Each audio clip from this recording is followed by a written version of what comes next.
the Golden Age of Piracy, sailors needed haircuts and shaves, got toothaches, and occasionally needed surgery, the same as today. You couldn't just plug a pair of clippers in for a quick trim, and Gillette would not introduce the safety razor until 1903. You also couldn't visit a 24-hour emergency room for tooth pain or something more serious. No, if you were on a pirate ship, you would go to see the trusty Barber-Surgeon. Up until the 1900s, most men went to the barber once or twice a week for a shave. Barbers were trained in using straight razors, scissors, and sharpening stones. They were not cheap in those days either. Barber surgeons learned their trades by apprenticeship, which lasted 7 years, and they started off by cleaning up and disposing of amputated limbs. Eventually, they'd perform operations under the supervision of their master before going off on their own. However, the need for barber surgeons on ships was so great that many apprentices went to sea before they completed their training. Barber surgeons were found on most warships of the day, and occasionally on a merchant ship as well. The procedures they carried out were very crude and, aside from shaving the men, would have included bloodletting, leeching, treating STIs by injecting mercury into the tip of the pirates, and of course amputation when it was needed.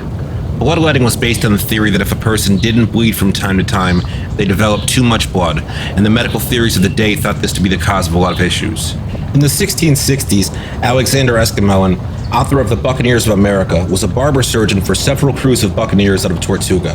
Esquimelin was originally forced into indentured servitude, but after being sold to a physician who trained him, he went out on his own and joined the pirates, staying with them until 1672.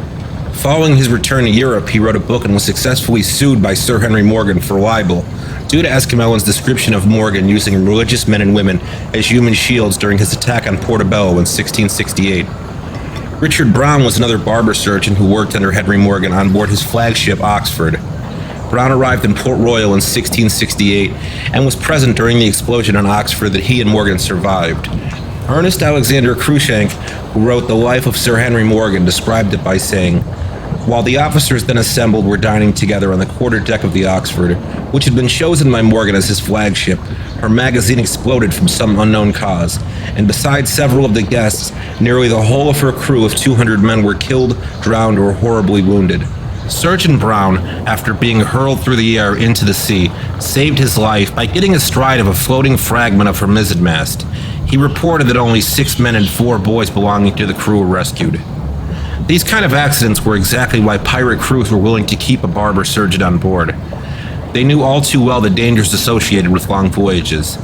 Besides battle wounds, sailors had to deal with animal bites, eye injuries, broken bones, dislocated joints, toothaches, and on and on. Imagine a toothache at sea in a time when anesthetics were almost never available. While liquor would have helped with the pain, it still must have been excruciating to have a barber surgeon ripping your tooth out with a pair of rudimentary forceps. When pirates joined a crew, they almost always had to sign a copy of the ship's articles, the rules and regulations the pirates agreed upon. If the ship was captured, those articles were proof that the members were all pirates by their own free will, and therefore it was enough to convict them to hang. The doctors, on the other hand, were usually not required to sign. It's likely the captains, hoping to encourage the doctors to do their duty, were willing to allow them the freedom of not signing so they could claim to be prisoners. In other cases, the surgeon would have been a bona fide prisoner and would have flat out refused to sign. When Blackbeard captured La Concorde and turned her into his flagship, La Concorde had 3 surgeons according to the ship's muster. Archaeologists have examined the Queen Anne's Revenge wreck and found a number of medical instruments, some of them with French markings, that were likely captured with the ship.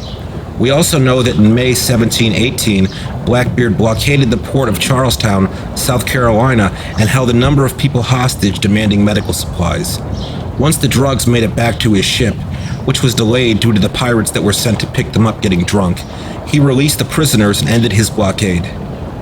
If you're enjoying these videos, it would be great if you could please take a moment to like the video, subscribe, and hit that bell so you always receive new notifications. If you haven't joined our Discord yet, you can find the link below, and if you have an idea for a video or just want to say hello, you can leave a comment below.